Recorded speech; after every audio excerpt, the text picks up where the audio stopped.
And now chapter 20 of the Madhya Lila, Lord Sri Caitanya Mahaprabhu instructs Sanatana Gosvami in the science of the absolute truth. Sri Krishna Caitanya Prabhu Nityananda Sri Advaita Gadadha Srivasati Gaurabhakta.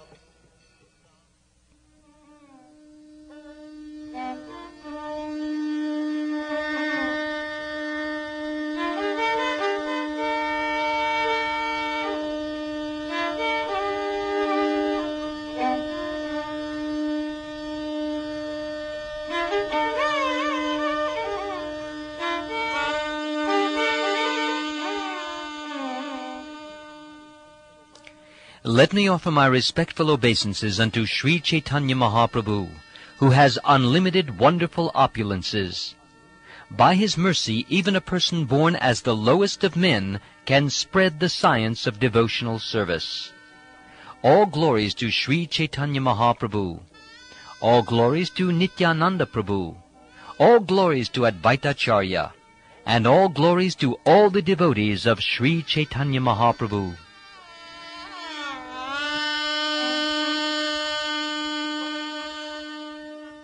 While Sanatana Gosvami was imprisoned in Bengal, a letter arrived from Srila Rupa Gosvami.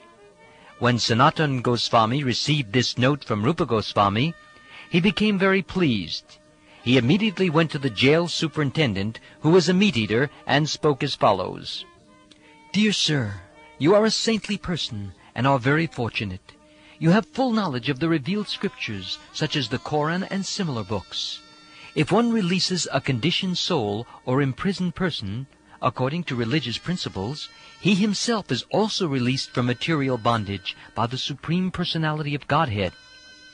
Previously I have done much for you. Now I am in difficulty. Please return my goodwill by releasing me. Here are 5,000 gold coins. Please accept them. By releasing me, you will receive the results of pious activities and gain material profit as well. Thus you will profit in two ways simultaneously." In this way, Sanatana Gosvami convinced the jailkeeper, who replied, "Please hear me, my dear sir. I am willing to release you, but I am afraid of the government." Sanatana replied, "There is no danger. The Nawab has gone to the south. If he returns, tell him that Sanatana went to pass stool near the bank of the Ganges, and that as soon as he saw the Ganges, he jumped in. Tell him I looked for him a long time, but I could not find any trace of him. He jumped in with his shackles, and therefore he was drowned and washed away by the waves. There is no reason for you to be afraid, for I shall not remain in this country. I shall become a mendicant and go to the holy city of Mecca." Sanatana Gosvami could see that the mind of the meat-eater was still not satisfied. He then stacked 7,000 gold coins before him. When the meat-eater saw the coins, he was attracted to them. He then agreed, and that night he cut Sanatana's shackles and let him cross the Ganges. In this way Sanatana Gosvami was released. However, he was not able to walk along the path of the fortress. Walking day and night, he finally arrived at the hilly tract of land known as Patada.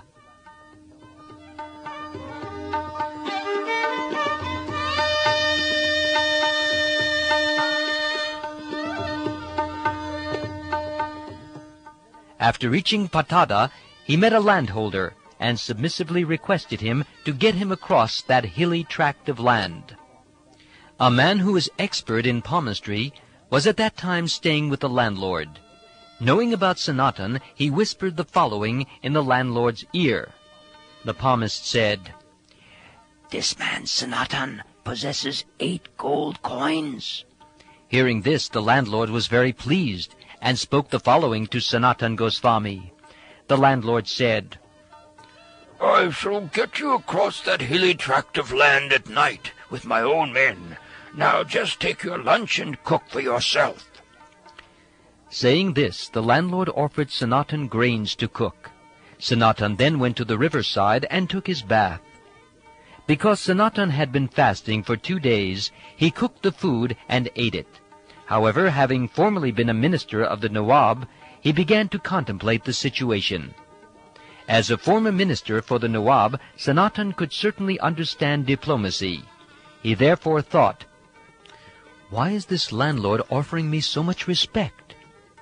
Thinking in this way, he questioned his servant, whose name was Ishan. Sanatan asked his servant, "Ishan, I think you have some valuable things with you." Ishan replied, Yes, I have 7 gold coins. Hearing this, Sanatana Gosvami chastised his servant, saying, "Why have you brought this death knell with you?" Thereupon Sanatana Gosvami took the 7 gold coins in his hands and went to the landlord. Holding the gold coins before him, he spoke as follows, "I have these 7 gold coins with me. Please accept them, and from a religious point of view, please get me across that hilly tract of land. I am a prisoner of the government, and I cannot go along the way of the ramparts. It will be very pious of you to take this money and kindly get me across this hilly tract of land." Smiling, the landlord said, "Before you offered them, I already knew that there were 8 gold coins in your servant's possession. On this very night I would have killed you and taken your coins. It is very good that you have voluntarily offered them to me. I am now relieved from such a sinful activity. I am very satisfied with your behavior. I shall not accept these gold coins, but I shall get you across that hilly tract of land simply to perform a pious activity." Sanatan replied, "If you do not accept these coins, someone else will kill me for them. It is better that you save me from the danger by accepting the coins." After this settlement was made, the landlord gave Sanatana Gosvami 4 watchmen to accompany him. They went through the forest path for the whole night, and thus brought him over the hilly tract of land. After crossing the hills, Sanatana Gosvami told his servant, "Ishan, I think you still have some balance left from the gold coins." Ishan replied, I still have 1 gold coin in my possession. Sanatana Gosvami then said, "Take the coin and return to your home." After departing from Ishan, Sanatana Gosvami began traveling alone, with a water pot in his hand. Simply covered with a torn quilt, he thus lost all his anxiety.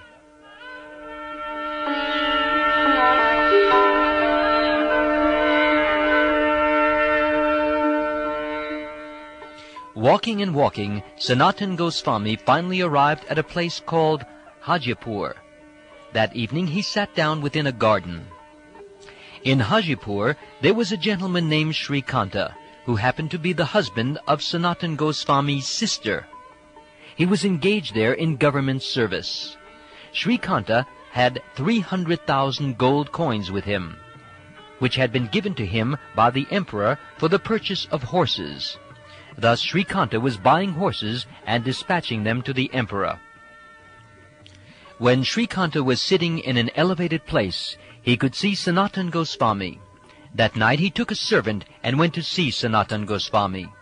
When they met, they had many conversations. Sanatana Gosvami told him in detail about his arrest and release. Srikanta then told Sanatana Gosvami, Stay here for at least 2 days and dress up like a gentleman. Abandon these dirty garments. Sanatana Gosvami replied, I shall not stay here even for a moment. Please help me cross the Ganges. I shall leave immediately. With great care, Srikanta gave him a woolen blanket and helped him cross the Ganges. Thus Sanatana Gosvami departed again.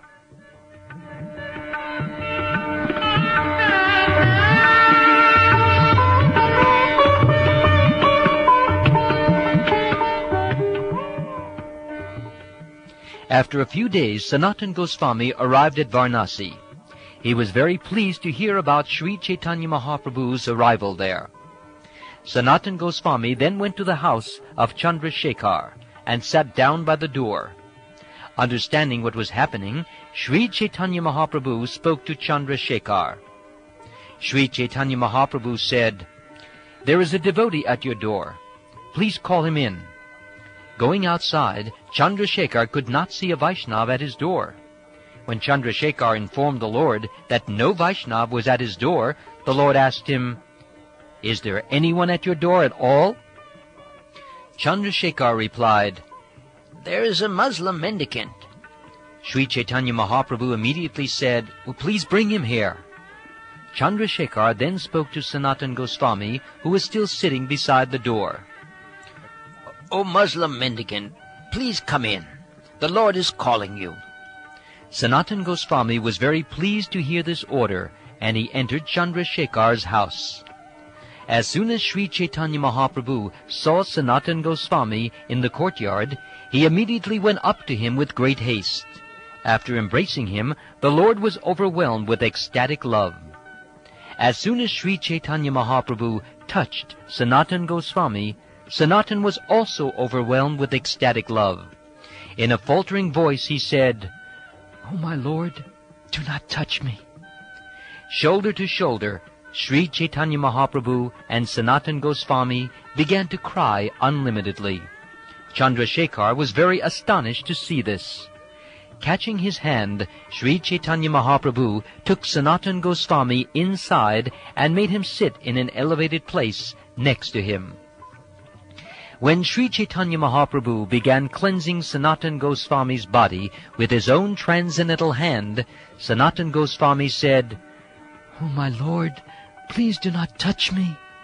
The Lord replied, "I am touching you just to purify myself, because by the force of your devotional service, you can purify the whole universe.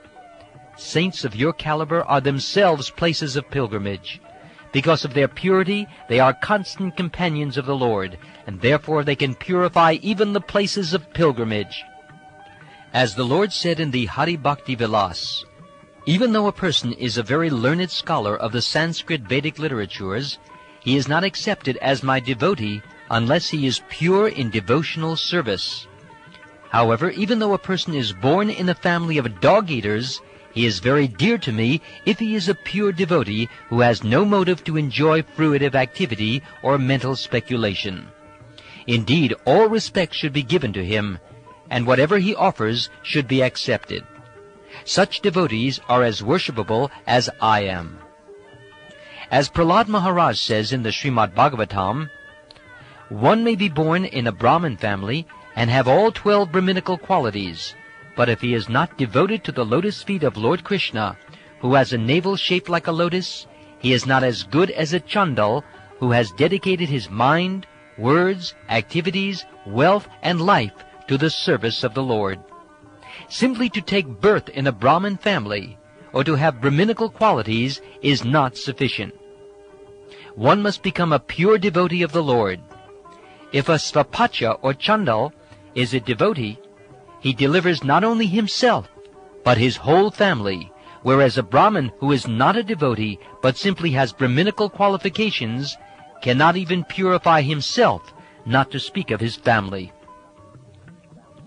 Sri Caitanya Mahaprabhu continued, "By seeing you, by touching you, and by glorifying your transcendental qualities, one can perfect the purpose of all sense activity.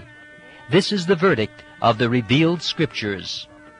My dear Vaishnav, seeing a person like you is the perfection of one's eyesight. Touching your lotus feet is the perfection of the sense of touch.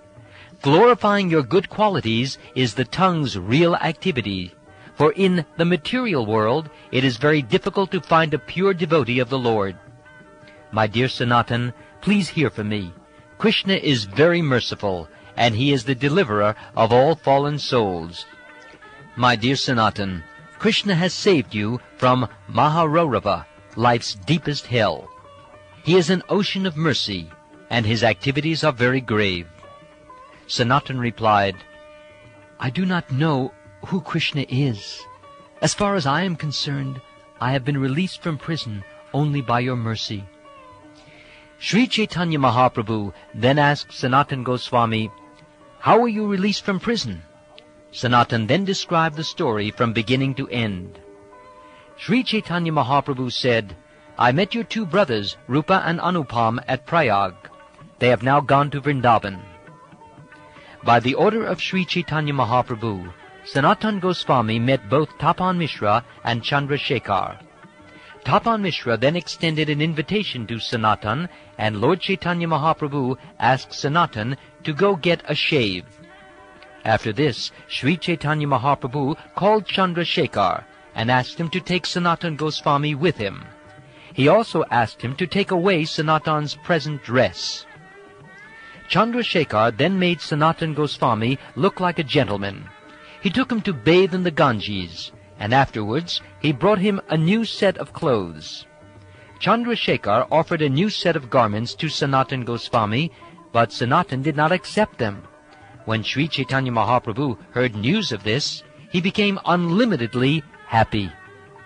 After bathing at noon, Sri Caitanya Mahaprabhu went to the house of Tapan Mishra for lunch. He took Sanatana Gosvami with him. After washing his feet, Sri Caitanya Mahaprabhu sat down for lunch. He asked Tapan Mishra to supply Sanatana Gosvami lunch also. Tapan Mishra then said, "Sanatana has some duty to perform, therefore he cannot accept lunch now. At the conclusion of the meal, I shall supply Sanatana with some remnants." After eating, Sri Caitanya Mahaprabhu took rest for a while. Tapan Mishra then gave Sanatana Gosvami the remnants of food left by Caitanya Mahaprabhu. When Tapan Mishra offered Sanatana Gosvami a new cloth, he did not accept it. Instead, he spoke as follows: "If you want to give me some cloth according to your desire, please give me an old cloth that you have used." When Tapan Mishra gave Sanatana Gosvami a used dhoti, Sanatana immediately tore it in pieces to make 2 sets of outer cloth and underwear. When Sri Caitanya Mahaprabhu introduced the Maharashtriya Brahmin to Sanatana, the Brahmin immediately invited Sanatana Gosvami for full meals. The Brahmin said, "My dear Sanatana, as long as you remain at Kashi, please accept lunch at my place." Sanatana replied, "I shall practice the process of madhukari, or begging from door to door. Why should I accept full meals in the house of a Brahmin?" Sri Caitanya Mahaprabhu felt unlimited happiness to observe Sanatana Gosvami's strict following of the principles of sannyas. However, he repeatedly glanced at the woolen blanket Sanatana Gosvami was wearing. Because Sri Caitanya Mahaprabhu was repeatedly glancing at this valuable woolen blanket, Sanatana Gosvami could understand that the Lord did not approve of it. He then began to consider a way to give it up. Thinking in this way, Sanatana went to the bank of the Ganges to bathe. While there, he saw that a mendicant from Bengal had washed his quilt and had spread it out to dry. Sanatana Gosvami then told the Bengali mendicant, "My dear brother, please do me a favor. Trade me your quilt for this woolen blanket." The mendicant replied, "Sir, you are a respectable gentleman. Why are you joking with me? Why would you trade your valuable blanket for my torn quilt?" Sanatana said, "I am not joking. I am speaking the truth. Kindly take this blanket in exchange for your torn quilt." Saying this, Sanatana Gosvami exchanged the blanket for the quilt. He then returned to Sri Caitanya Mahaprabhu with the quilt on his shoulder. When Sanatana Gosvami returned, the Lord asked, "Where is your woolen blanket?" Sanatana Gosvami then narrated the whole story to the Lord. Sri Caitanya Mahaprabhu then said, "I have already deliberately considered this matter. Since Lord Krishna is very merciful, he has nullified your attachment for material things. Why should Krishna allow you to maintain a last bit of material attachment? After vanquishing a disease, a good physician does not allow any of the disease to remain. It is contradictory to practice madhukari and at the same time wear a valuable blanket. One loses his spiritual strength by doing this, and one will also become an object for jokes." Sanatana Gosvami replied, "The Supreme Personality of Godhead has saved me from the sinful life of material existence. By His desire, my last piece of material attraction is now gone." Being pleased with Sanatana Gosvami, Sri Caitanya Mahaprabhu bestowed his causeless mercy upon him. By the Lord's mercy, Sanatana Gosvami received the spiritual strength to inquire from him.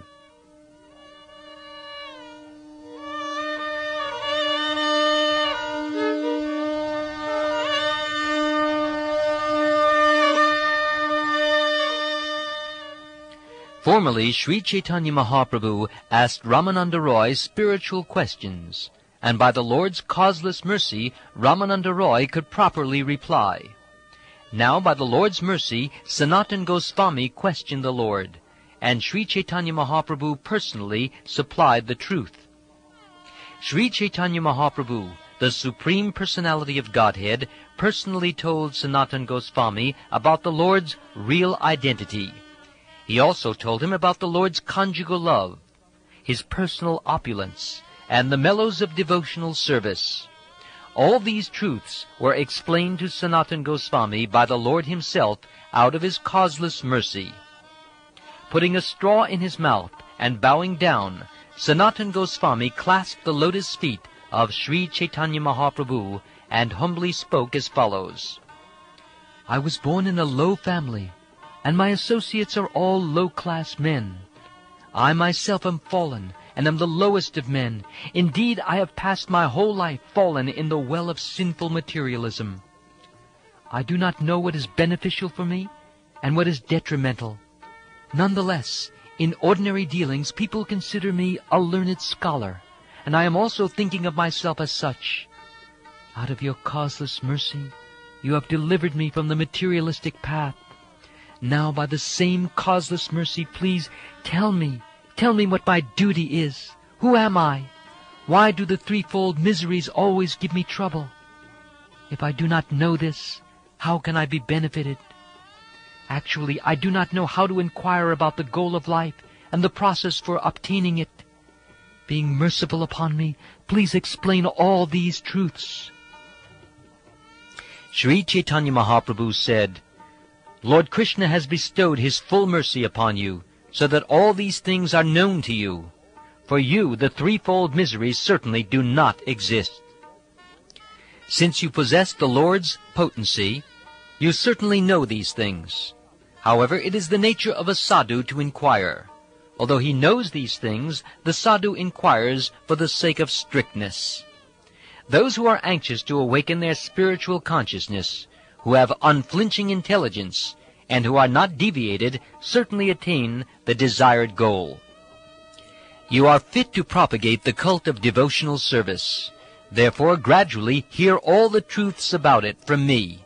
I shall tell you about them.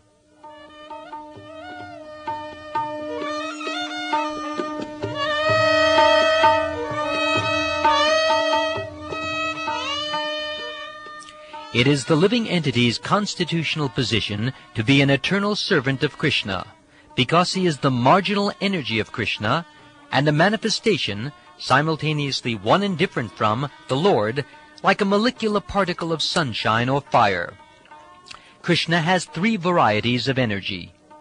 As stated in the Vishnu Purana, just as the illumination of a fire, which is situated in one place, is spread all over, the energies of the Supreme Personality of Godhead, Parabrahman, are spread all over this universe.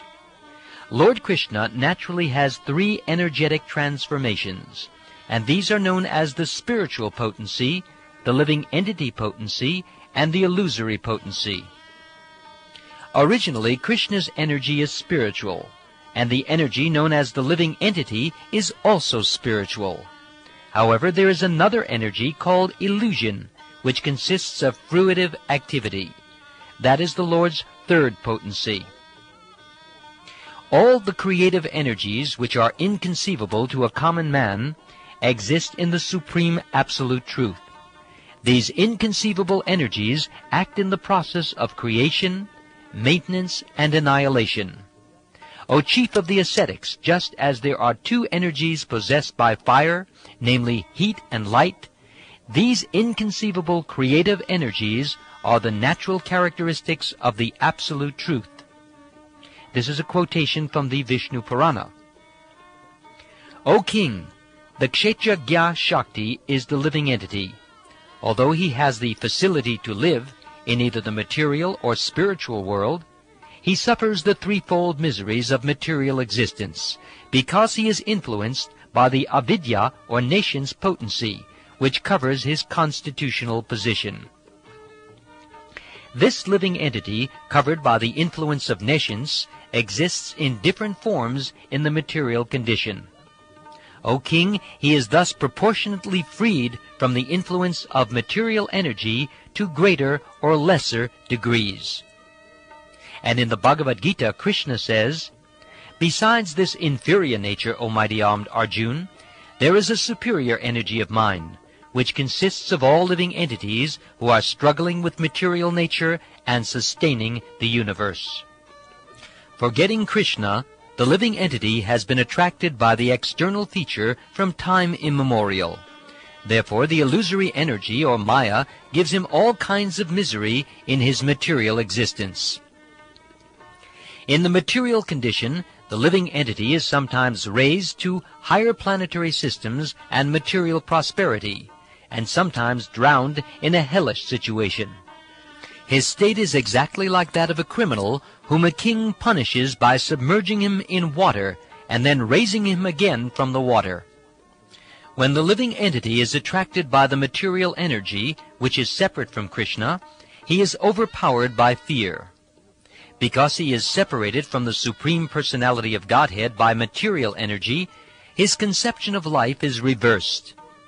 In other words, instead of being the eternal servant of Krishna, he becomes Krishna's competitor. This is called viparyayo smriti. To nullify this mistake, one who is actually learned and advanced worships the Supreme Personality of Godhead as his spiritual master, worshipful deity, and source of life. He thus worships the Lord by the process of unalloyed devotional service. If the conditioned soul becomes Krishna conscious by the mercy of saintly persons who voluntarily preach scriptural injunctions and help him become Krishna conscious, the conditioned soul is liberated from the clutches of Maya, who then gives him up. Krishna says in the Bhagavad Gita, "This divine energy of mine, consisting of the three modes of material nature, is difficult to overcome. But those who have surrendered unto me can easily cross beyond it." The conditioned soul cannot revive his Krishna consciousness by his own effort. But out of causeless mercy, Lord Krishna compiled the Vedic literature and its supplements, the Puranas. The forgetful conditioned soul is educated by Krishna through the Vedic literatures, the realized spiritual master, and the Supersoul. Through these, he can understand the Supreme Personality of Godhead as he is, and he can understand that Lord Krishna is his eternal master and deliverer from the clutches of Maya. In this way, one can acquire real knowledge of his conditioned life and can come to understand how to attain liberation. The Vedic literatures give information about the living entity's eternal relationship with Krishna, which is called Sambandha. The living entity's understanding of this relationship and acting accordingly is called Abhideya. Returning home back to Godhead is the ultimate goal of life and is called Prayojana. Devotional service or sense activity for the satisfaction of the Lord is called Abhideya because it can develop one's original love of Godhead, which is the goal of life. This goal is the living entity's topmost interest and greatest wealth. Thus one attains the platform of transcendental loving service unto the Lord. When one attains the transcendental bliss of an intimate relationship with Krishna, he renders service to him and tastes the mellows of Krishna consciousness.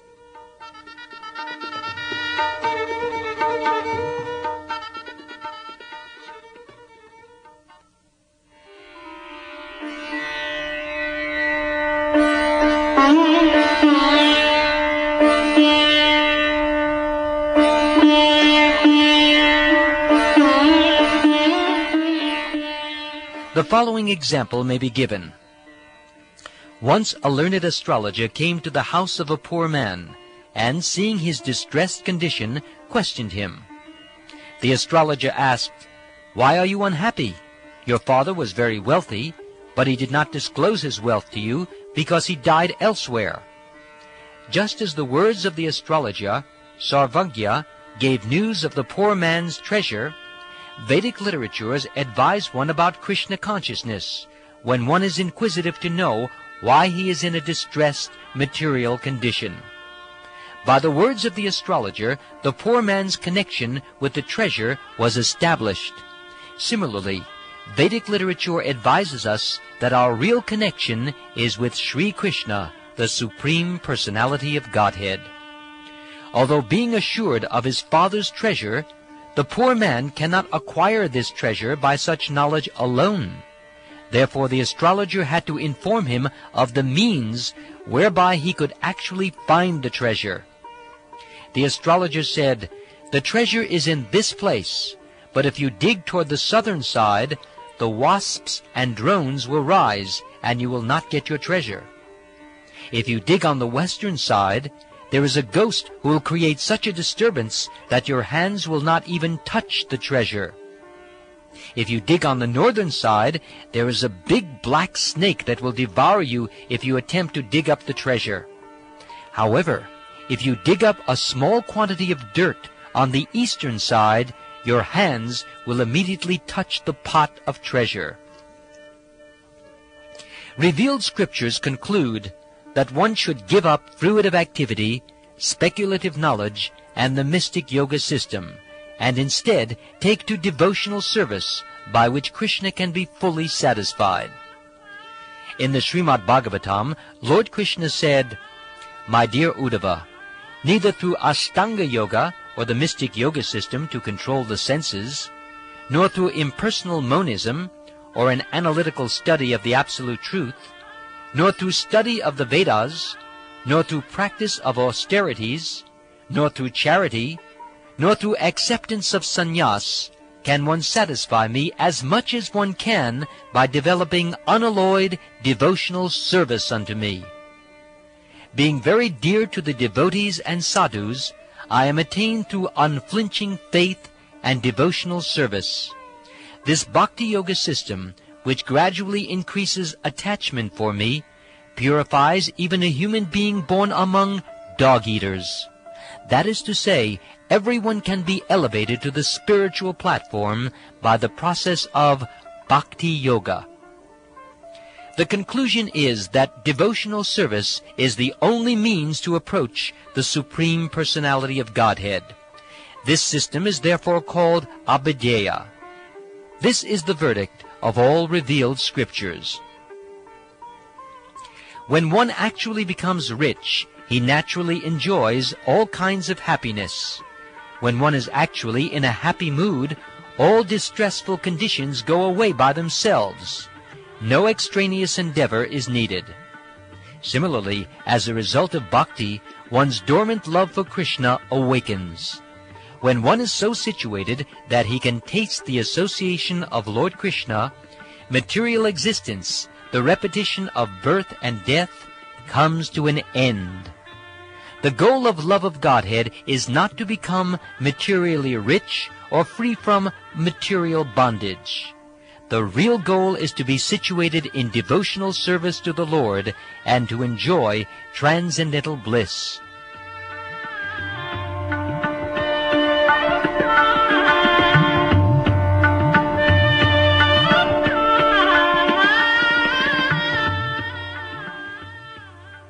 In Vedic literatures, Krishna is the central point of attraction, and his service is our activity. To attain the platform of love of Krishna is life's ultimate goal. Therefore Krishna, Krishna's service, and love of Krishna are the three great riches of life. In all revealed scriptures, beginning with the Vedas, the central point of attraction is Krishna.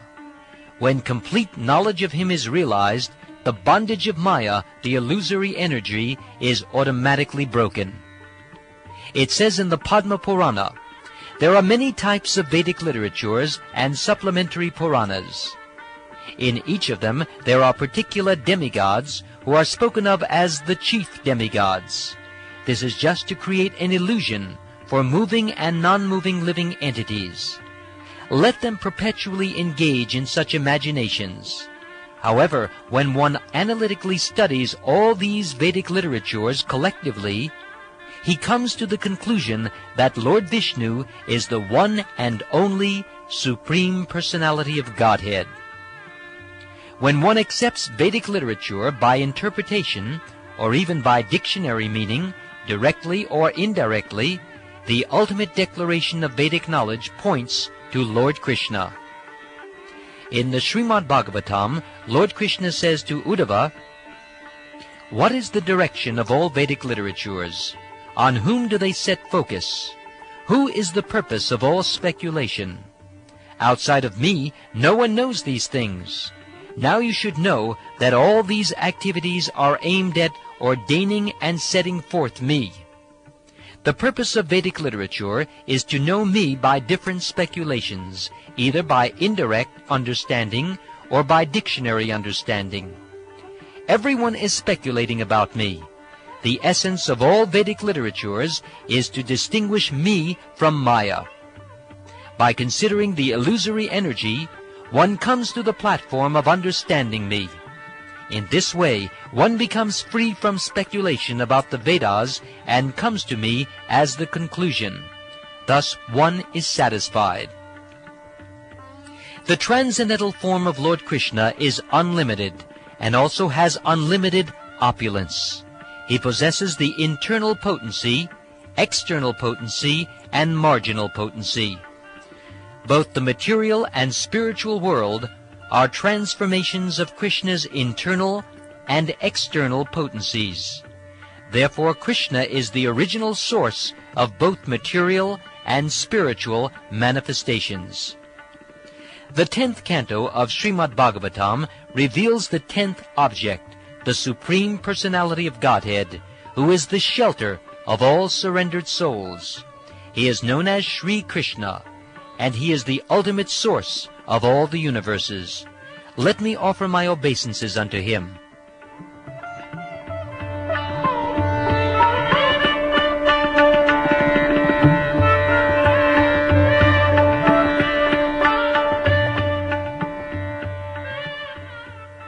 O Sanatan, please hear about the eternal form of Lord Krishna.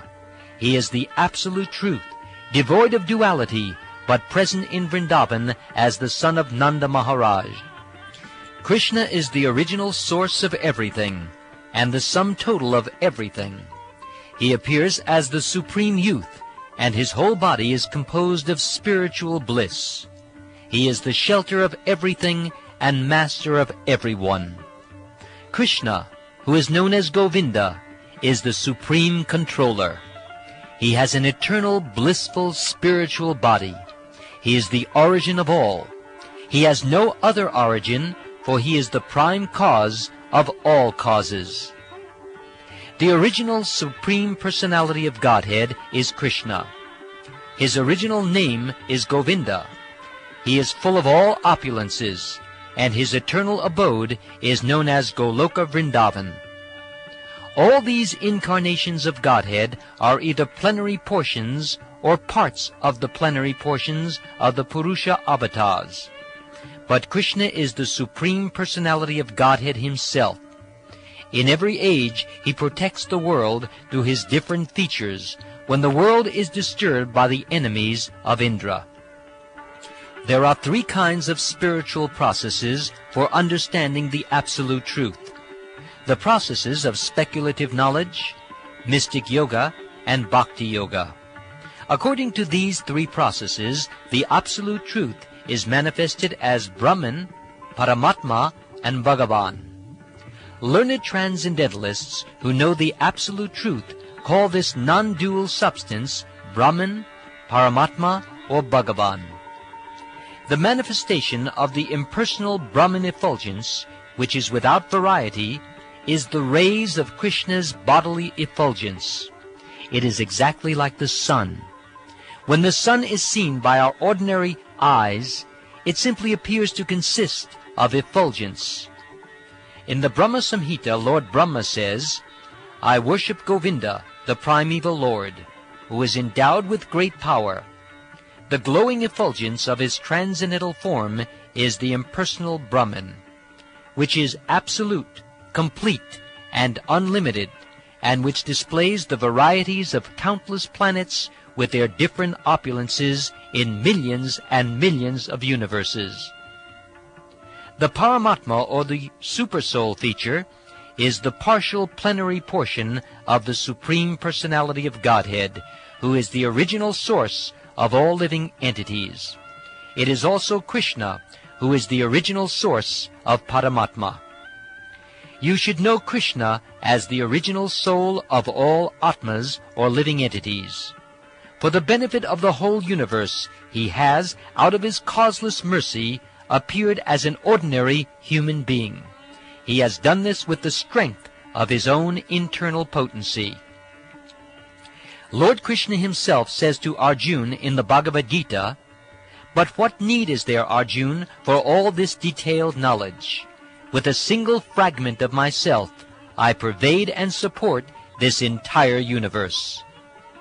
Only by devotional activity can one understand the transcendental form of the Lord, which is perfect in all respects. Although his form is one, he can expand his form into unlimited numbers by his supreme will.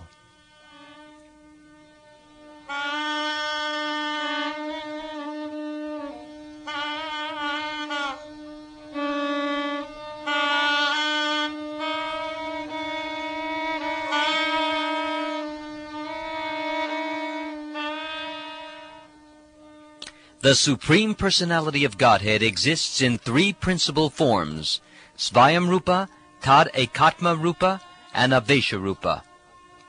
The original form of the Lord, or Svayam Rupa, is exhibited in two forms, Svayam Rupa and Svayam Prakash. In his original form, as Svayam Rupa, Krishna is observed as a cowherd boy in Vrindavan. In his original form, Krishna manifests himself in two features, Prabhav and Vaibhav. He expands his one original form into many, as he did during the Ras Leela dance. When the Lord married 16,108 wives in Dwarka, he expanded himself into many forms.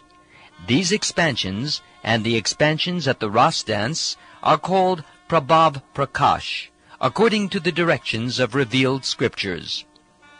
The Prabhav Prakash expansions of Lord Krishna are not like the expansions of the sage Saubhari. Had they been so, Narad would have been astonished to see them.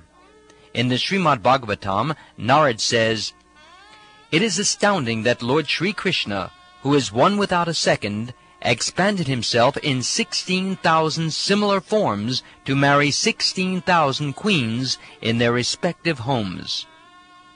If one form or feature is differently manifested according to different emotional features, it is called Vaibhav Prakash. When the Lord expands himself in innumerable forms, there is no difference in the forms, but due to different features, bodily colors, and weapons, the names are different. In the Srimad Bhagavatam it is said, "In different Vedic scriptures, there are prescribed rules and regulative principles for worshipping different types of forms. When one is purified by these rules and regulations, he worships you, the Supreme Personality of Godhead. Although manifest in many forms, you are one." The first manifestation of the Vaibhav feature of Krishna is Sri Balaramji. Sri Balaram and Krishna have different bodily colors, but otherwise Sri Balaram is equal to Krishna in all respects. An example of Vaibhav Prakash is the son of Devaki. He sometimes has 2 hands and sometimes 4 hands. When the Lord is 2-handed, he is called Vaibhav Prakash, and when he is 4-handed, he is called Prabhav Prakash. In his original form, the Lord dresses like a cowherd boy, and thinks himself one of them. When he appears as Vasudeva, the son of Vasudeva and Devaki, his dress and consciousness are those of a kshatriya, a warrior. When one compares the beauty, opulence, sweetness, and intellectual pastimes of Vasudeva, the warrior, to Krishna, the cowherd boy, son of Nanda Maharaj, one sees that Krishna's attributes are more pleasant. Indeed, Vasudeva is agitated just to see the sweetness of Govinda, and a transcendental greed awakens in him to enjoy that sweetness. In the Lalita Madhava he says, "My dear friend, this dramatic actor appears like a second form of my own self. Like a picture, he displays my pastimes as a cowherd boy, overflowing with wonderfully attractive sweetness and fragrance, which are so dear to the damsels of Vraj. When I see such a display, my heart becomes greatly excited. I long for such pastimes, and desire a form exactly like the damsels of Vraj." One instance of Vasudeva's attraction to Krishna occurred when Vasudeva saw the Gandharva dance at Mathura. Another instance occurred in Dwarka, when Vasudeva was surprised to see a picture of Krishna. Who manifests an abundance of sweetness greater than mine, which has never been experienced before, and which causes wonder to all? Alas, I myself, my mind bewildered upon seeing this beauty, impetuously desired to enjoy it, like Srimati Radharani. This verse was spoken by Vasudeva in Dwarka. When that body is a little differently manifest, and its features a little different in transcendental emotion and form, it is called Tad Ekatma. In the Tad Ekatma Rupa, there are pastime expansions, or vilas, and personal expansions, or svamsha. Consequently, there are two divisions. According to pastime and personal expansion, there are various differences. Again, the vilas forms are divided into twofold categories, prabhav and vaibhav. Again, the pastimes of these forms are of unlimited variety. The chief quadruple expansions are named Vasudeva, Sankarshan, Pradyumna, and Aniruddha. These are called Prabhav Vilas. Balaram, who has the same original form of Krishna, is himself a cowherd boy in Vrindavan, and he also considers himself to belong to the Kshatriya race in Dwarka. Thus his color and dress are different, and he is called a pastime form of Krishna. Sri Balaram is a Vaibhav Prakash manifestation of Krishna. He is also manifest in the original quadruple expansion of Vasudeva, Sankarshan, Pradyumna, and Aniruddha. These are Prabhav Vilas expansions with different emotions. The first expansion of the Chaturvyuha, quadruple forms, is unique. There is nothing to compare with them. These quadruple forms are the source of unlimited quadruple forms. These four Prabhav pastime forms of Lord Krishna reside eternally in Dwarka and Mathura. From the original quadruple expansion, 24 forms are manifest. They differ according to the placement of weapons in their four hands. They are called Vaibhav Vilas. Lord Krishna again expands, and within the Paravyoma, the spiritual sky, he is situated in fullness as the four-handed Narayan, accompanied by expansions of the original quadruple form. Thus the original quadruple forms again manifest themselves in a second quadruple expansion. The residences of these second quadruple expansions cover the four directions. Again, these quadruple forms expand 3 times, beginning with Keshav. That is the fulfillment of the pastime forms. Out of the Chaturvyuha, there are 3 expansions of each and every form, and they are named differently according to the position of the weapons. The Vasudeva expansions are Keshav, Narayan, and Madhava. The expansions of Sankarshan are Govinda, Vishnu, and Madhusudan. This Govinda is different from the original Govinda, for he is not the son of Maharaj Nanda. The expansions of Pradyumna are Trivikram, Vaman, and Sridhar. The expansions of Aniruddha are Rishikesh, Padmanabha, and Damodar. These 12 are the predominating deities of the 12 months. Keshav is the predominating deity of Agrahayana, and Narayan is the predominating deity of Posha. The predominating deity for the month of Magha is Madhava, and the predominating deity for the month of Phalgun is Govinda. Vishnu is the predominating deity for Chaitra, and Madhusudan is the predominating deity for Vaishakha. In the month of Jyeshta, the predominating deity is Tribakram. In Ashadha, the deity is Vaman. In Shravan, the deity is Sridhar, and in Bhadra, the deity is Rishikesh. In the month of Ashvin, the predominating deity is Padmanabha, and in Kartik it is Damodar. This Damodar is different from Radha Damodar, the son of Nanda Maharaj in Vrindavan. When putting the 12 tilak marks on the 12 places of the body, one has to chant the mantra consisting of these 12 Vishnu names. After daily worship, when one anoints the different parts of the body with water, these names should be chanted as one touches each part of the body.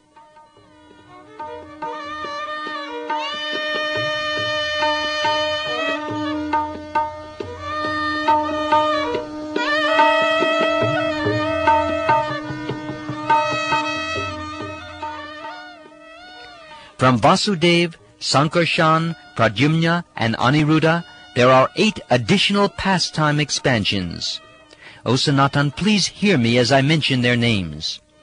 The 8 pastime expansions are Purushottam, Achyuta, Nrsimha, Janardhan, Hari, Krishna, Adhoksaja, and Upendra. Of these 8 expansions, 2 are pastime forms of Vasudeva. Their names are Adhoksaja and Purushottam. The 2 pastime forms of Sankarshan are Upendra and Achyuta. The pastime forms of Pradyumna are Nrsimha and Janardhan, and the pastime forms of Aniruddha are Hari and Krishna. All these 24 forms constitute the chief Prabhav Vilas pastime forms of the Lord. They are named differently according to the position of weapons in their hands. Of all these, the forms that differ in dress and feature are distinguished as Vaibhav Vilas. Of them, Padmanabha, Trivikram, Nrsimha, Vaman, Hari, Krishna, and so on all have different bodily features. Vasudeva and the 3 others are direct Prabhav pastime forms of Lord Krishna. Of these quadruple forms, the pastime expansions are 20 in number. All these forms preside over different Vaikuntha planets in the spiritual world, beginning from the east in consecutive order. In each of 8 directions, there are 3 different forms. Although they all have their residences eternally in the spiritual sky, some of them are situated within the material universes.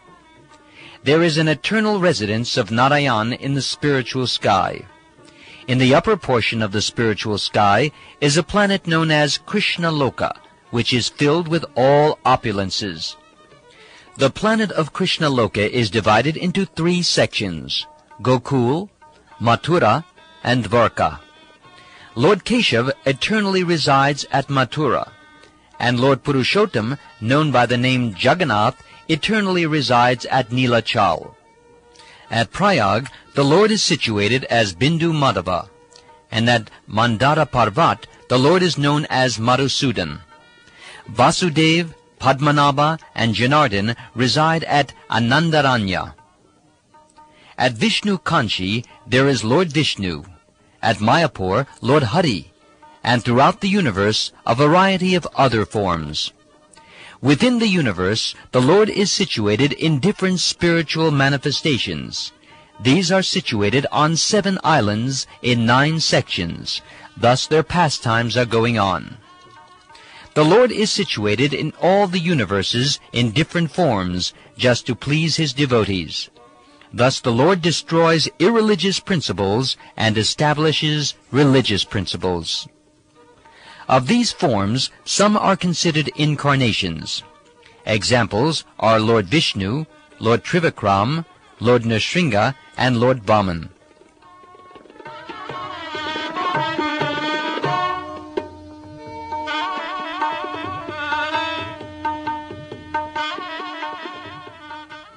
My dear Sanatan, just hear from me as I tell you how the different Vishnu Murtis hold their weapons, beginning with the disc, and how they are named differently according to the placement of objects in their hands. The procedure for counting begins with the lower right hand and goes to the upper right hand, the upper left hand, and the lower left hand. Lord Vishnu is named according to the order the objects are held in his hands. According to the Siddhartha Samhita, there are 24 forms of Lord Vishnu. First I shall describe, according to the opinion of that book, the location of the weapons, beginning with the disc. In his lower right hand, Lord Vasudeva holds a club. In his upper right hand, a conch shell. In the upper left hand, a disc. And in the lower left hand, a lotus flower. In his lower right hand, Sankarshan holds a club. In his upper right hand, a conch shell. In his upper left hand, a lotus flower. And in his lower left hand, a disc. Pradyumna holds the disc, conch, club, and lotus. Aniruddha holds the disc, club, conch, and lotus. Thus, in the spiritual sky, the expansions, headed by Vasudeva, hold weapons in their own respective order. I am repeating the opinion of Siddhartha Samhita in describing them. Lord Keshav holds the lotus, conch, disc, and club. Lord Narayan holds the conch, lotus, club, and disc. Lord Madhava holds the club, disc, conch, and lotus. Lord Govinda holds the disc, club, lotus, and conch. Lord Vishnu holds the club, lotus, conch, and disc. Lord Madhusudan holds the disc, conch, lotus, and club. Lord Trivikram holds the lotus, club, disc, and conch. Lord Vaman holds the conch, disc, club, and lotus. Lord Sridhar holds the lotus, disc, club, and conch. Lord Rishikesh holds the club, disc, lotus, and conch. Lord Padmanabha holds the conch, lotus, disc, and club. Lord Damodar holds the lotus, disc, club, and conch. Lord Purushottam holds the disc, lotus, conch, and club. Lord Achyuta holds the club, lotus, disc, and conch. Lord Nrsimha holds the disc, lotus, club, and conch. Lord Janardhan holds the lotus, disc, conch, and club. Sri Hari holds the conch, disc, lotus, and club. Lord Sri Krishna holds the conch, club, lotus, and disc. Lord Adhoksaja holds the lotus, club, conch, and disc. Lord Upendra holds the conch, club, disc, and lotus. According to the Hayashirsha Pancharatra, there are 16 personalities. I shall now describe that opinion of how they hold their weapons. Keshav is described differently as holding the lotus, conch, club, and disc, and Madhava is described as holding disc, club, conch, and lotus in his hands. According to the Hayashirsha Pancharatra, Narayan and others are also presented differently as holding the weapons in different hands. Krishna, the Supreme Personality of Godhead, indicated as the son of Maharaj Nanda, has two names. One is Svayam Bhagavan, and the other is Lila Purushottam. Lord Krishna personally surrounds Dwarka Puri as its protector. In different parts of the Puri, in 9 places, he expands in 9 different forms. The 9 personalities mentioned are Vasudeva, Sankarshan, Pradyumna, Aniruddha, Narayan, Nrsinga, Hayagriva, Varaha, and Brahma. I have already described the pastime and prakash forms. Now please hear about the different personal expansions. The first personal expansion is Sankarshan, and the others are incarnations, like the fish incarnation. Sankarshan is an expansion of the Purusha or Vishnu. The incarnations such as Matsya, the fish incarnation, appear in different yugas for specific pastimes. There are 6 types of incarnations or avatars of Krishna. One is the incarnations of Vishnu or Purusha avatars, and another is the incarnations meant for the performance of pastimes or Leela avatars. There are incarnations that control the material qualities or Guna avatars, incarnations of the Manus or Manvantara avatars, incarnations in different millenniums or Yuga avatars, and incarnations of empowered living entities or Shaktavesha avatars. Childhood and boyhood are the typical ages of the deity. Krishna, the son of Maharaj Nanda, performed his pastimes as a child and as a boy. There are innumerable incarnations of Krishna, and there is no possibility of counting them. We can simply indicate them by giving the example of the moon that appears to be located in the branches of a tree, but is actually situated very far away. As mentioned in the Srimad Bhagavatam, O learned Brahmins, just as hundreds and thousands of small ponds issue from great reservoirs of water, innumerable incarnations flow from Sri Hari, the Supreme Personality of Godhead and the reservoir of all power. In the beginning, Krishna incarnates himself as Purusha avatars, or Vishnu incarnations. These are of 3 types. Vishnu has 3 forms called Purushas.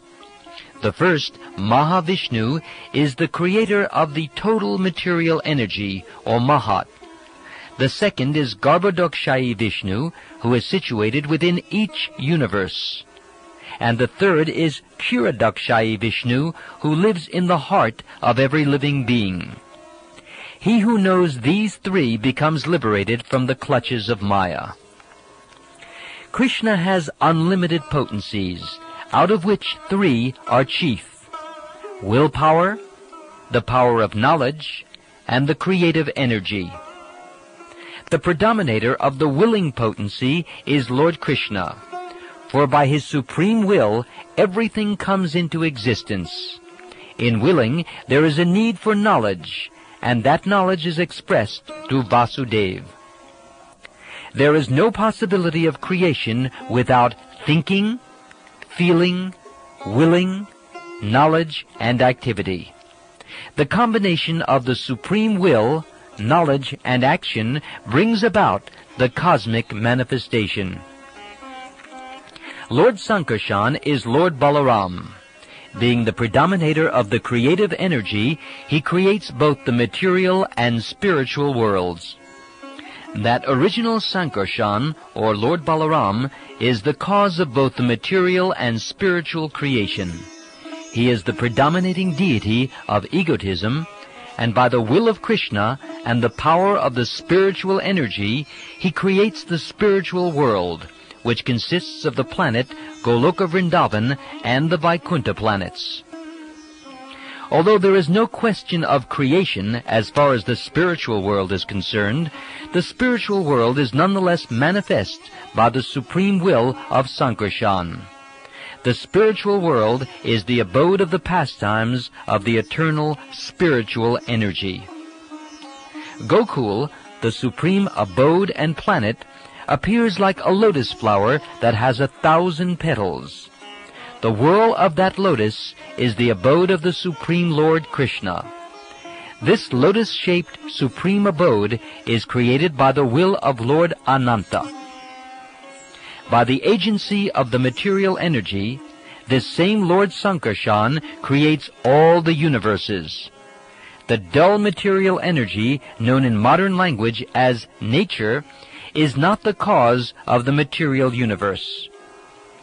Without the Supreme Personality of Godhead's energy, dull matter cannot create the cosmic manifestation. Its power does not arise from the material energy itself, but is endowed by Sankarshan. Dull matter alone cannot create anything. The material energy produces the creation by the power of the Supreme Personality of Godhead. Iron itself has no power to burn, but when iron is placed in fire, it is empowered to burn.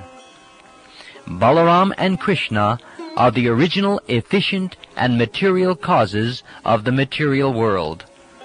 As Mahavishnu and the material energy, they enter into the material elements and create the diversities by multi-energies. Thus they are the cause of all causes.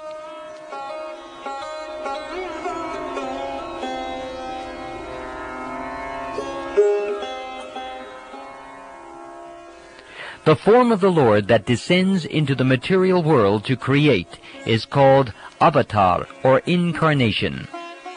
All the expansions of Lord Krishna are actually residents of the spiritual world.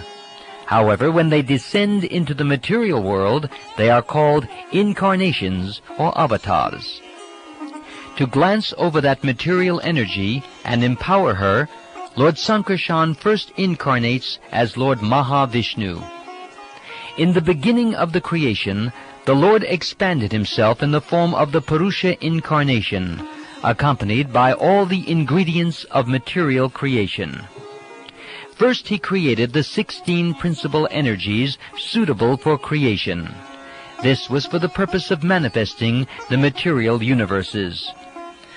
Karanabdikshayi Vishnu, or Mahavishnu, is the first incarnation of the Supreme Lord, and he is the master of eternal time, space, cause and effects, mind, elements, material ego, modes of nature, senses, the universal form of the Lord, Garbhodakshayi Vishnu, and the sum total of all living beings, both moving and non-moving.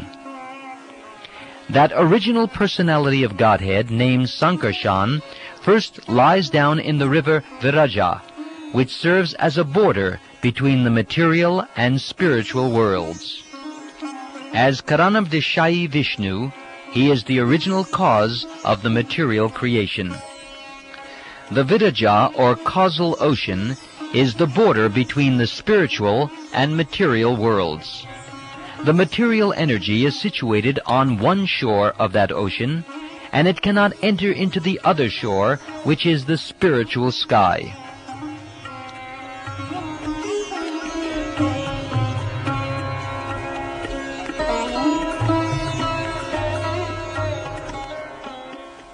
In the spiritual world, there is neither the mode of passion, the mode of ignorance, nor a mixture of both, nor is there adulterated goodness, nor the influence of time or Maya itself. Only the pure devotees of the Lord, who are worshipped both by demigods and by demons, reside in the spiritual world as the Lord's associates. Maya has two functions. One is called Maya, and the other is called Pradhan. Maya refers to the efficient cause, and Pradhan refers to the ingredients that create the cosmic manifestation. When the Supreme Personality of Godhead glances over the material energy, she becomes agitated. At that time, the Lord injects the original semina of the living entities. To impregnate with the seeds of living entities, the Lord himself does not directly touch the material energy, but by his specific functional expansion, he touches the material energy, and thus the living entities, who are his parts and parcels, are impregnated into material nature. From time immemorial, after agitating the material nature into three qualities, the Supreme Personality of Godhead places the semina of innumerable living entities within the womb of that material nature. Thus, material nature gives birth to the total material energy known as the Caitanya Mahaprabhu, the original symbolic representation of the cosmic manifestation.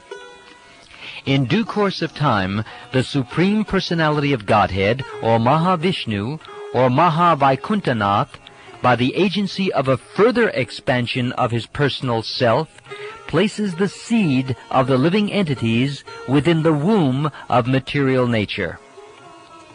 First, the total material energy is manifest, and from this arise the three types of egotism, which are the original sources from which all demigods or controlling deities, senses, and material elements expand. Combining all the different elements, the Supreme Lord created all the universes. Those universes are unlimited in number. There is no possibility of counting them. The first form of Lord Vishnu is called Mahavishnu. He is the original creator of the total material energy. The innumerable universes emanate from the pores of his body. These universes are understood to be floating in air as the Mahavishnu exhales. They are like atomic particles that float in sunshine and pass through the holes of a screen. All these universes are thus created by the exhalation of Mahavishnu, and when Mahavishnu inhales, they return to his body.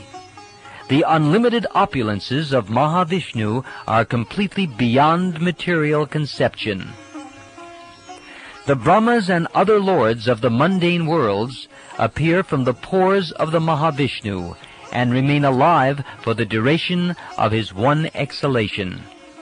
I adore the primeval Lord, Govinda, for Mahavishnu is a portion of his plenary portion. Mahavishnu is the supersoul of all the universes. Lying on the causal ocean, he is the master of all material worlds. I have thus explained the truth of the first personality of Godhead, Mahavishnu. I shall now explain the glories of the second personality of Godhead.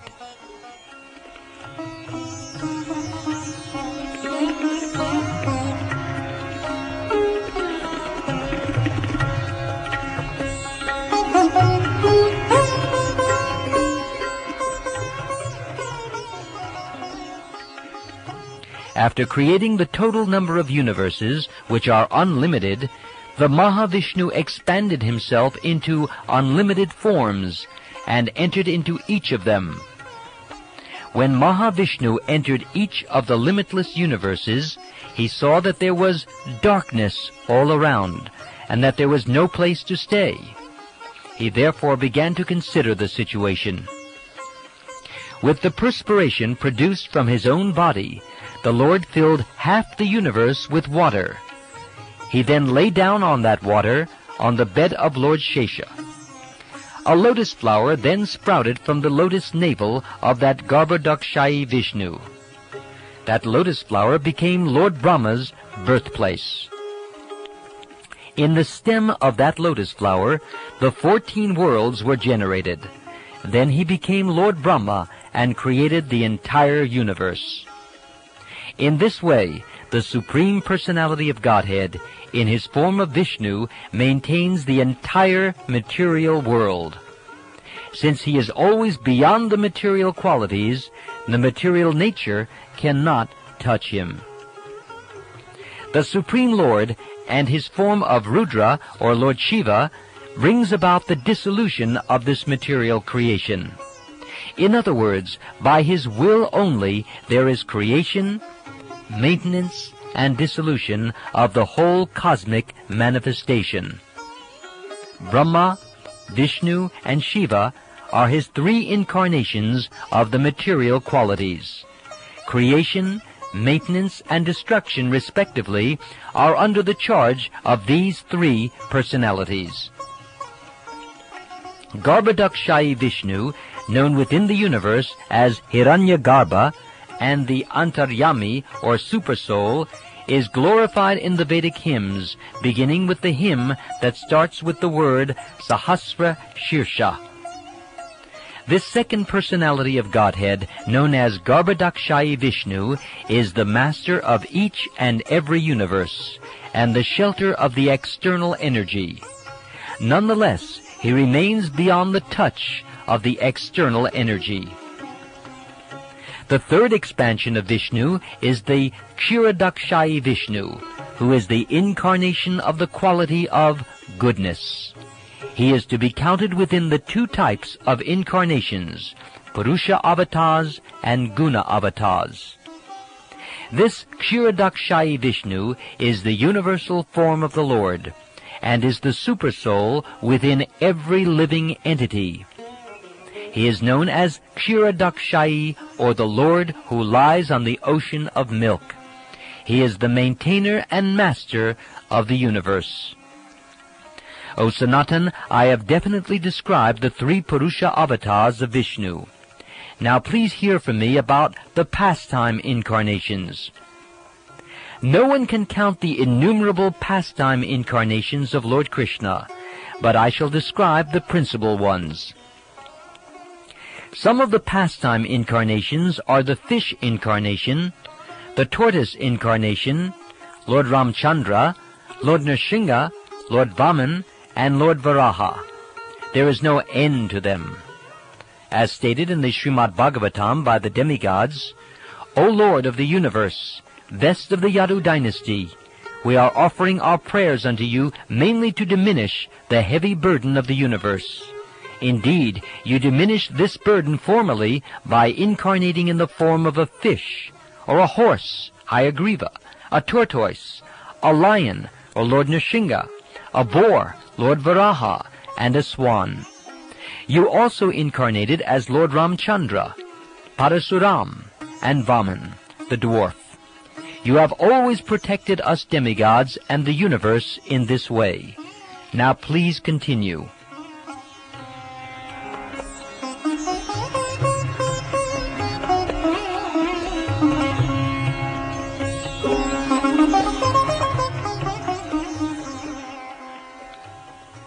I have given a few examples of pastime incarnations. Now I will describe the Guna avatars, the incarnations of the material qualities. Please listen. There are three functions within this material world.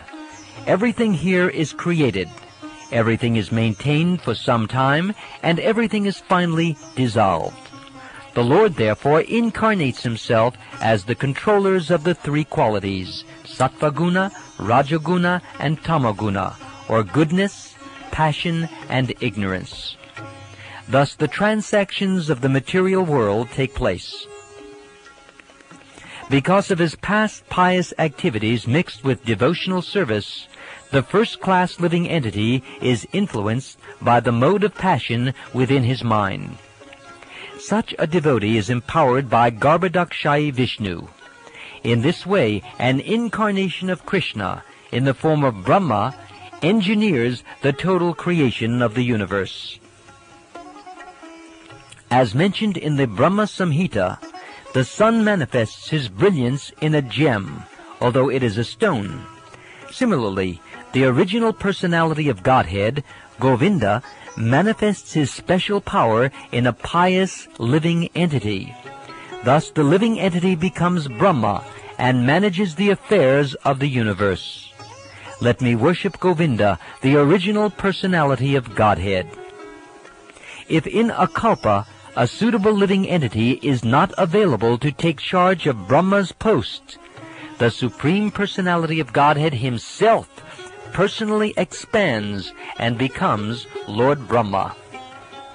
In the Srimad Bhagavatam, Lord Balaram says, "What is the value of a throne to Lord Krishna? The masters of the various planetary systems accept the dust of his lotus feet on their crowned heads. That dust makes the holy places sacred, and even Lord Brahma, Lord Shiva, Lakshmi, and I myself, who are all portions of his plenary portion, eternally carry that dust on our heads." Lord Krishna, the Supreme Personality of Godhead, expands a portion of his plenary portion, and, accepting the association of the material mode of ignorance, assumes the form of Rudra to dissolve the cosmic manifestation. Rudra, Lord Shiva, has various forms, which are transformations brought about by association with Maya. Although Rudra is not on a level with the Jiva-tattvas, he still cannot be considered a personal expansion of Lord Krishna. Milk is transformed into yogurt when it associates with a yogurt culture. Thus yogurt is nothing but milk, but still it is not milk. In the Brahma Samhita it is said, milk changes into yogurt when mixed with a yogurt culture, but actually it is constitutionally nothing but milk.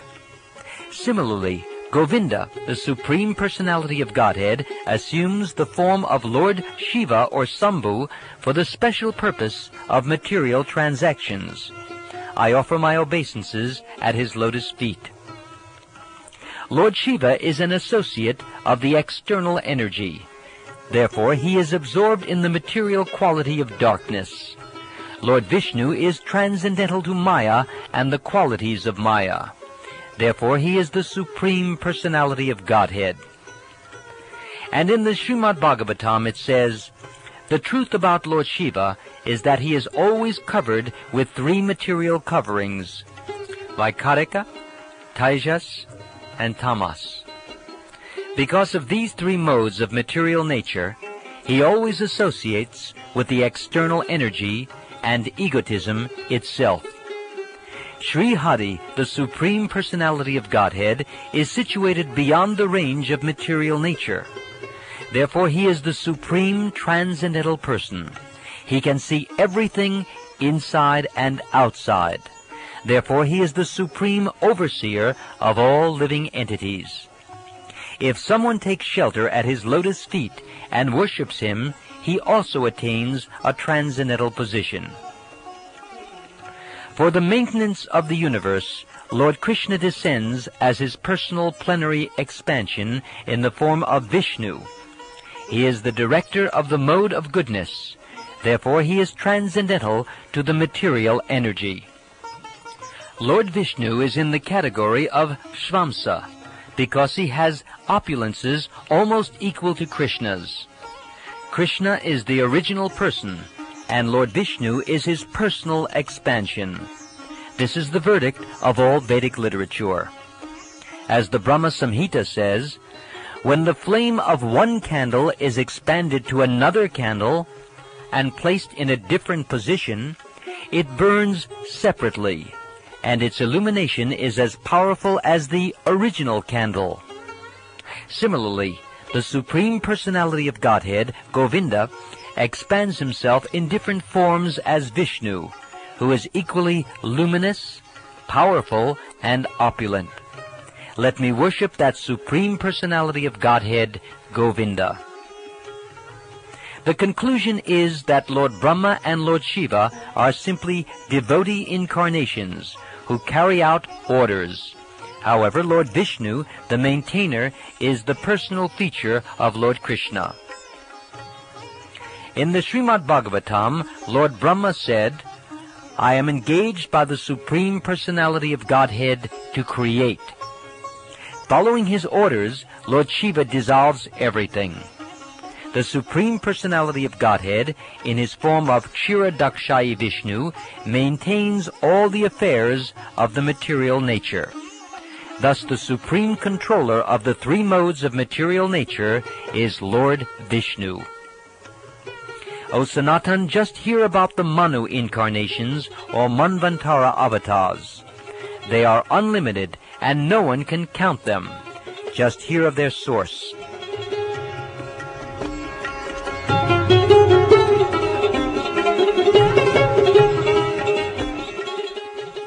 In one day of Brahma, there are 14 changes of the Manus, and all those 14 Manus are considered incarnations manifested by the Supreme Personality of Godhead. There are 14 Manvantara avatars in one day of Brahma, 420 in 1 month, and 5,040 in 1 year. During the 100 years of Brahma's life, there are 504,000 Manvantara avatars. The number of Manvantara avatars for only one universe has been given. One can only imagine how many Manvantara avatars exist in the innumerable universes. And all these universes and Brahmas exist only during one exhalation of Mahavishnu. There is no limit to the exhalations of Mahavishnu. Just see how impossible it is to speak or write of even only the Manvantara avatar. In the Svayambhuva Manvantara, the avatar was named Yagya. In the Svarochisa Manvantar, he was named Vibhu. In the Ottam Manvantar, he was named Satyasen. And in the Tamas Manvantar, he was named Hari. In the Raivata Manvantar, the avatar was named Vaikunta. And in the Chakshusha Manvantar, he was named Ajita. In the Vaivasvata Manvantar, he was named Vaman. And in the Savarnya Manvantar, he was named Sarvabhauma. In the Daksha Savarnya Manvantar, he was named Rishab. In the Brahma Savarnya Manvantar, the avatar was named Vishvaksena. And in the Dharma Savarnya, he was named Dharma Setu. In the Rudra Savarnya, he was named Sudama. And in the Deva Savarnya, he was named Yogeshvar.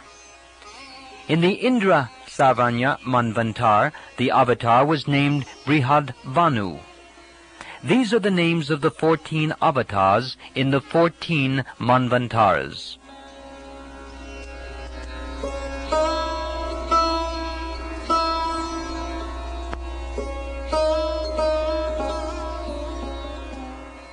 O Sanatana, now hear from me about the Yuga avatars, the incarnations for the millenniums.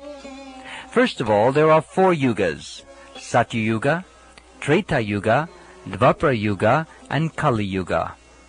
In the 4 Yugas, Satya, Treta, Dvapara, and Kali, the Lord incarnates in 4 colors: white, red, black, and yellow, respectively.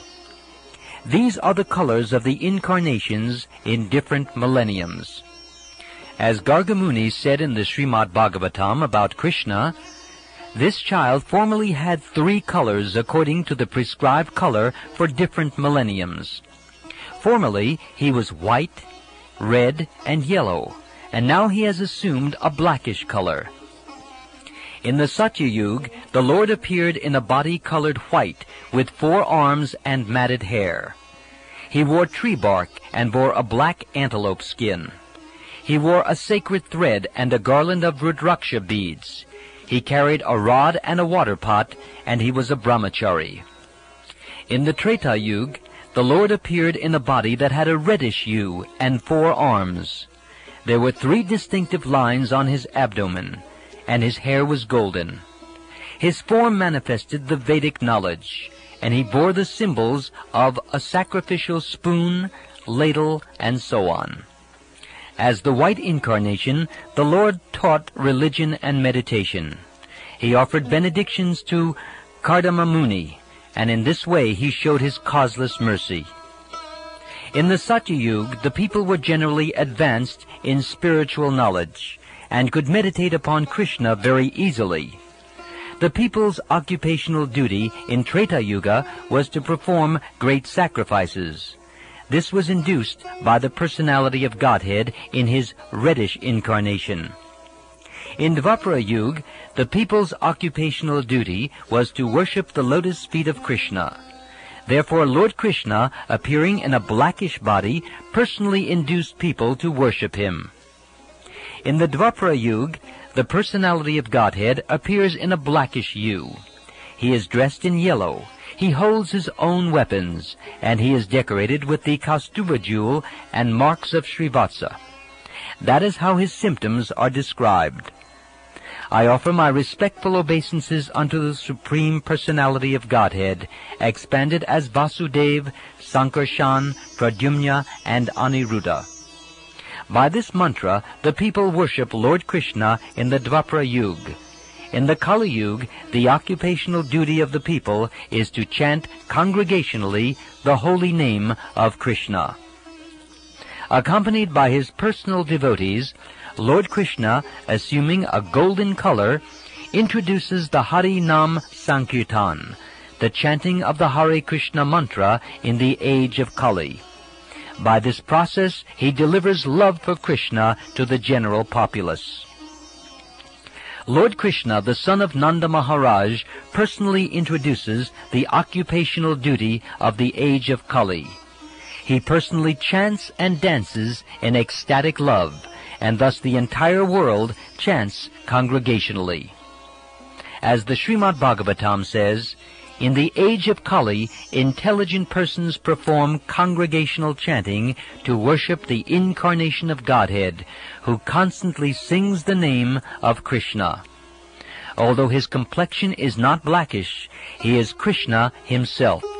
He is accompanied by his associates, servants, weapons, and confidential companions. In the other three yugas, Satya, Treta, and Dvapara, people perform different types of spiritual activities. Whatever results they achieve in that way, they can achieve in Kali Yuga simply by chanting the Hare Krishna Mahamantra. My dear King, although Kali Yuga is full of faults, there is still one good quality about this age. It is that simply by chanting the Hare Krishna Mahamantra, one can become free from material bondage and be promoted to the transcendental kingdom. Whatever result was obtained in Satya Yuga by meditating on Vishnu, in Treta Yuga by performing sacrifices, and in Dvapara Yuga by serving the Lord's lotus feet, can also be obtained in Kali Yuga simply by chanting the Hare Krishna Mahamantra.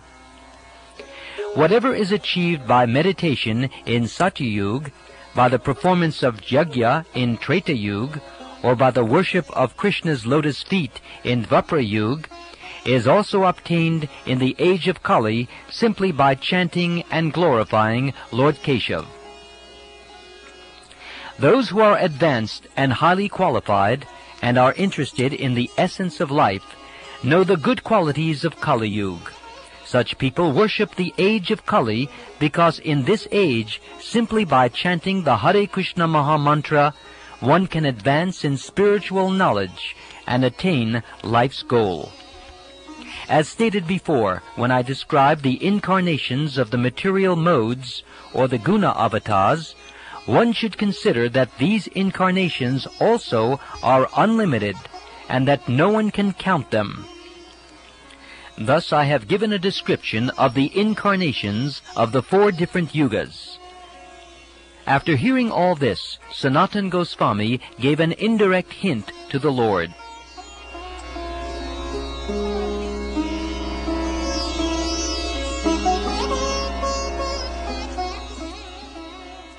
Sanatana Gosvami had been a minister under Nawab Hussain Shah, and he was undoubtedly as intelligent as Brihaspati, the chief priest of the heavenly kingdom. Due to the Lord's unlimited mercy, Sanatana Gosvami questioned him without hesitation. Sanatana Gosvami said, "I am a very insignificant living entity. I am low and poorly behaved. How can I understand who is the incarnation for this age of Kali?" Sri Caitanya Mahaprabhu replied, "As in other ages, an incarnation is accepted according to the directions of the Shastras, in this age of Kali, an incarnation of God should be accepted in that way." The Vedic literatures, composed by the omniscient Mahamuni Vyasadeva, are evidence of all spiritual existence. Only through these revealed scriptures can all conditioned souls attain knowledge. An actual incarnation of God never says, "I am God," or "I am an incarnation of God." The great sage Vyasadeva, knowing all, has already recorded the characteristics of the avatars in the Shastras. He says in the Srimad Bhagavatam, "The Lord does not have a material body, yet he descends among human beings in his transcendental body as an incarnation. Therefore, it is very difficult for us to understand who is an incarnation. Only by his extraordinary prowess and uncommon activities, which are impossible for embodied living entities, can one partially understand the incarnation of the Supreme Personality of Godhead. By two symptoms, personal characteristics and marginal characteristics, the great sages can understand an object. Bodily features, nature, and form are the personal characteristics. Knowledge of his activities provide the marginal characteristic." In the auspicious invocation in the beginning of Srimad Bhagavatam, Srila Vyasadeva has described the Supreme Personality of Godhead by these symptoms as follows. "I offer my obeisances unto Lord Sri Krishna, son of Vasudeva, who is the Supreme, all-pervading Personality of Godhead. I meditate upon him, the transcendent reality, who is the primeval cause of all causes, from whom all manifested universes arise, in whom they dwell, and by whom they are destroyed. I meditate upon that eternally effulgent Lord, who is directly and indirectly conscious of all manifestations, and yet is beyond them. It is he only who first imparted Vedic knowledge unto the heart of Brahma, the first created being. Through him, this world, like a mirage, appears real, even to the great sages and demigods. Because of him, the material universes, created by the three modes of nature, appear factual, although they are unreal. I meditate therefore upon him, the absolute truth, who is eternally existent in his transcendental abode, and who is forever free of illusion." In this invocation from Srimad Bhagavatam, the word Param indicates Lord Krishna, the Supreme Personality of Godhead, and the word Satyam indicates his personal characteristics. In that same verse, it is stated that the Lord is the creator, maintainer, and annihilator of the cosmic manifestation, and that he enabled Lord Brahma to create the universe by infusing him with the knowledge of the Vedas. It is also stated that the Lord has full knowledge, directly and indirectly, that he knows past, present, and future, and that his personal energy is separate from Maya, the illusory energy. All these activities are his marginal characteristics. Great saintly persons understand the incarnations of the Supreme Personality of Godhead by the indications of the two characteristics, known as Svarup and Tatastha.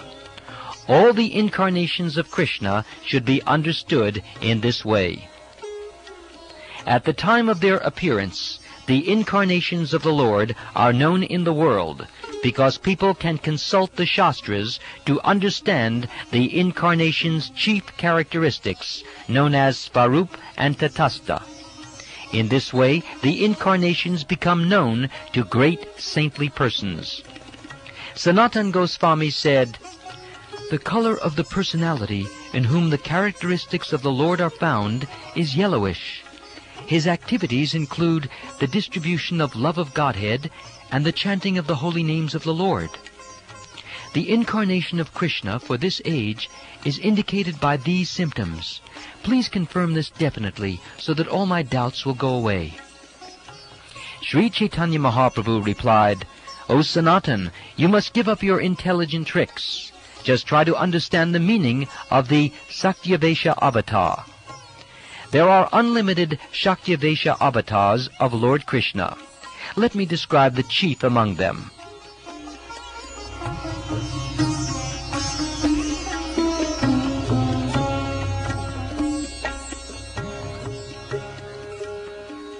Empowered incarnations are of two types, primary and secondary. The primary one is directly empowered by the Supreme Personality of Godhead and is called an incarnation. The secondary one is indirectly empowered by the Supreme Personality of Godhead and is called the Bhuti. Some Shaktivesha avatars are the 4 Kumaras, Narad, Maharaj Prithu, and Parasuram. When a living being is empowered to act as Lord Brahma, he is also considered a Shaktivesha avatar. Lord Shesh, in the spiritual world of Vaikuntha, and in the material world, Lord Ananta, who carries innumerable planets on his hood, are 2 primary empowered incarnations. There is no need to count the others, for they are unlimited. The power of knowledge was invested in the 4 Kumaras, and the power of devotional service was invested in Narad. The power of creation was invested in Lord Brahma, and the power to carry innumerable planets was invested in Lord Ananta. The Supreme Personality of Godhead invested the power of personal service to Lord Shesha, and he invested the power to rule the earth in King Prithu. Lord Parasuram received the power to kill rogues and miscreants. Whenever the Lord is present in someone, by portions of his various potencies, the living entity representing the Lord is called Shaktivesha avatar, that is, an incarnation invested with special power. As explained in the 11th chapter of Bhagavad Gita, Krishna has spread himself all over the universe in many personalities through specific powers known as Vibhuti. As Krishna says in the Bhagavad Gita, "Know that all beautiful, glorious, and mighty creations spring but from a spark of my splendor." But what need is there, Arjun, for all this detailed knowledge? With a single fragment of myself, I pervade and support this entire universe. Thus I have explained specifically empowered incarnations. Now please hear about the characteristics of Lord Krishna's childhood, boyhood, and youth.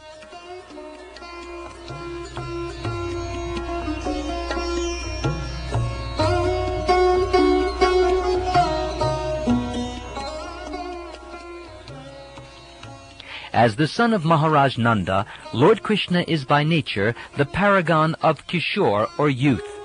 He chooses to exhibit his pastimes at that age. Before his personal appearance, the Lord causes some of his devotees to appear as his mother, father, and intimate associates. He then appears later as if he were taking birth and growing from a baby to a child and gradually into a youth. The Supreme Personality of Godhead is eternally enjoying himself, and he is the shelter of all kinds of devotional service. Although his ages are various, his age known as Kishore or pre-youth is best of all. When Lord Krishna appears, from moment to moment, he exhibits his different pastimes, beginning with the killing of Putana. All these pastimes are eternally being demonstrated one after another. The consecutive pastimes of Krishna are manifest in one of the innumerable universes moment after moment. There is no possibility of counting the universes, but in any case, some pastime of the Lord is being manifest at every moment in one universe or another. Thus the Lord's pastimes are like flowing Ganges water. In this way, all the pastimes are manifested by the son of Nanda Maharaj. Lord Krishna exhibits his pastimes of childhood, boyhood, and pre-youth. When he reaches pre-youth, he continues to exist eternally to perform his Ras dance and other pastimes. Descriptions of Krishna's eternal pastimes are in all revealed scriptures, but one cannot understand how they are continuing eternally. Let me give an example by which people may understand Lord Krishna's eternal pastimes. An example can be found in the zodiac. The sun moves across the zodiac day and night, and crosses the oceans between the 7 islands, one after the other. According to Vedic astronomical calculations, the rotation of the sun consists of 60 dandas, and it is divided into 3,600 palas. The sun rises in steps consisting of 60 palas. 60 palas equal 1 danda, and 8 dandas comprise 1 prahara. Day and night are divided into 8 praharas, 4 belonging to the day and 4 belonging to the night. After 8 praharas, the sun rises again. Just like the sun, there is an orbit to Krishna's pastimes, which are manifest one after the other. During the lifetime of 14 Manus, this orbit expands through all the universes, and gradually it returns. Thus Krishna moves with his pastimes through all the universes, one after another. Krishna remains within a universe for 125 years, and he enjoys his pastimes both in Vrindavan and Dwarka. The cycle of his pastimes turns like a wheel of fire. Thus Krishna exhibits his pastimes one after the other in every universe. Krishna's pastimes, appearance, childhood, boyhood, and youth, are all manifest, beginning with the killing of Putana and extending to the end of Mausala Lila, the annihilation of the Yadu dynasty. All of these pastimes are rotating in every universe. Since all Krishna's pastimes are taking place continuously at every moment, some pastime is existing in one universe or another. Consequently, these pastimes are called eternal by the Vedas and Puranas. The spiritual abode known as Goloka, which is a pasturing land for Surabhi cows, is as powerful and opulent as Krishna. By the will of Krishna, the original Goloka and Gokula Dhams are manifest with him in all the universes. The eternal pastimes of Krishna are continuously taking place in the original Goloka Vrindavan planet. These same pastimes are gradually manifest within the material world in each and every Brahmanda. Krishna is complete in the spiritual sky or Vaikuntha. He is more complete in Mathura and Dwarka, and he is most complete in Vrindavan, Vraj, due to his manifesting all his opulences. This is stated in the dramatic literatures as perfect, more perfect, and most perfect. Thus Lord Krishna manifests himself in 3 ways: perfect, more perfect, and most perfect.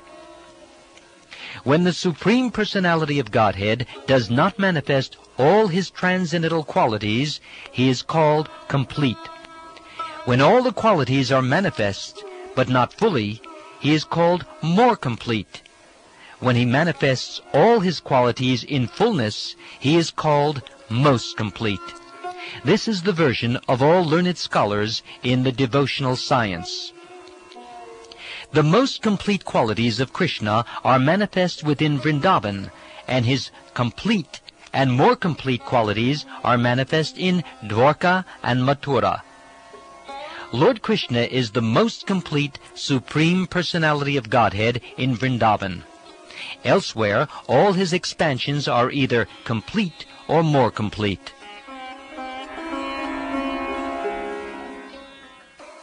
Thus I have briefly described Krishna's manifestation of transcendental forms. This subject matter is so large that even Lord Ananta cannot describe it fully. In this way, Krishna's transcendental forms are expanded unlimitedly. No one can count them. Whatever I have explained is simply a little glimpse. It is like showing the moon through the branches of a tree.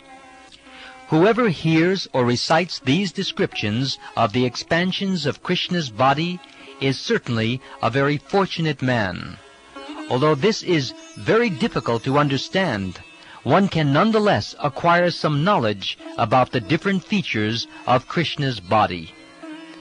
Praying at the lotus feet of Sri Rupa and Sri Raghunath, always desiring their mercy, I, Krishnadas, narrate Sri Caitanya Caritamrta, following in their footsteps.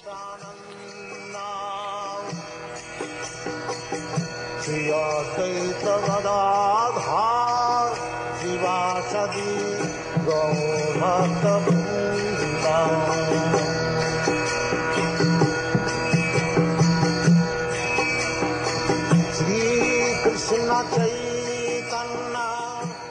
And this ends chapter 20 of the Madhya Lila. The Lord instructs Sanatana Gosvami.